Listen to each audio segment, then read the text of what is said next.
पर्यंत पोहोचवलं, कारण प्रचंड धक्का बसलेला आहे या गोष्टीनं. असं वाटलंच नव्हतं की उपमुख्यमंत्री अजित पवार जाण्याची बातमी सध्या इतक्या करारी नेत्यानं अशी अखाली एक्झिट घेणं ही सुद्धा एक मोठी धक्कादायक अशी बातमी आहे.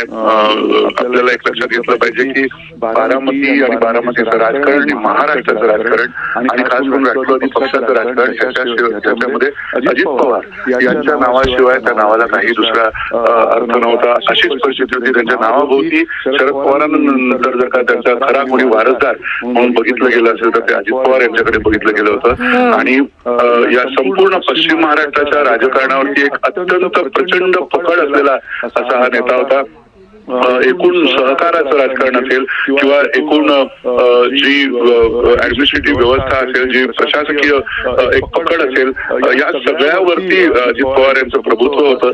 आणि अजित पवार यांच्या आता या अशा अकाली एक्झिटमुळे खरंच काही सुचत नाही अशी परिस्थिती आहे. अगदी सर, कोणाला सुचत नाहीये काही, आपल्या सर प्रतिनिधींना सुद्धा उत्तर देताना काही सुचत नाहीये, कारण असं घडेल असं वाटलंच नव्हतं. सर, अजित पवार अनेकदा उपमुख्यमंत्री झाले, त्यांनी रेकॉर्ड केलेला आहे.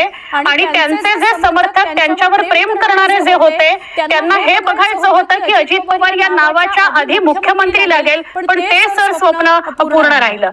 एक प्रकारे खरं म्हटलं तर एका शापित राजपुत्रासारखी कहाणी आहे अजित पवार यांची.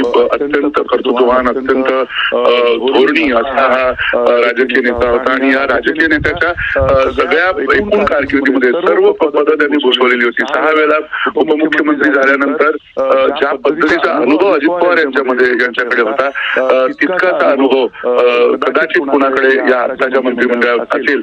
इतका अनुभवी असा हा नेता होता. दुर्दैव आहे की त्यांना त्या संपूर्ण राजकारणामध्ये काँग्रेसमध्ये असताना सुद्धा, नंतर राष्ट्रवादी काँग्रेस पक्ष असताना सुद्धा त्यांना मुख्यमंत्री पदाचे ते सतत दावेदार राहिले, मात्र त्यांना मुख्यमंत्री पदाची माळ गळ्यात त्यांच्या पडली नाही. हे सुद्धा दुर्दैव आहे. एक अत्यंत दुर्दैवी अशी कारकीर्द म्हणावी लागेल अजित पवार यांची. कारण ज्या पद्धतीनं त्यांनी लोकसभेपासून ते विधानसभेपर्यंत त्यांचं जे कारकीर्द आहे, अर्थमंत्री म्हणून असतील, विविध पदांवरती त्यांनी अनेक त्यांचं कार्य केलेलं आहे. केवळ सरकारमध्ये नाही तर सरकारच्या पदाला आपण पाहिलेलं आहे. आणि त्यामुळे अजित पवार यांच्या जाण्यामुळे एक प्रचंड मोठा धक्का, प्रचंड मोठा एक सुनामी आल्यासारखी परिस्थिती आहे असं मला वाटतं. कारण अतिशय अघटित अशी ही घटना आणि अनपेक्षित असा हा धक्का आहे.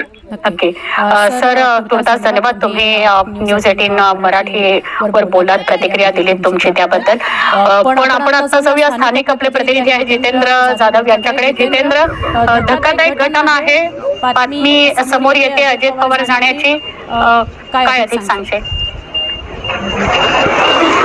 अतिशय दुःखदायक अशी घटना घडलेली आहे. आपण बघतोय की बारामतीचा जी सर्वांगीण विकास केला अजितदादांनी आज आणि सकाळी भल्या पहाटे बारामतीमध्ये येत असताना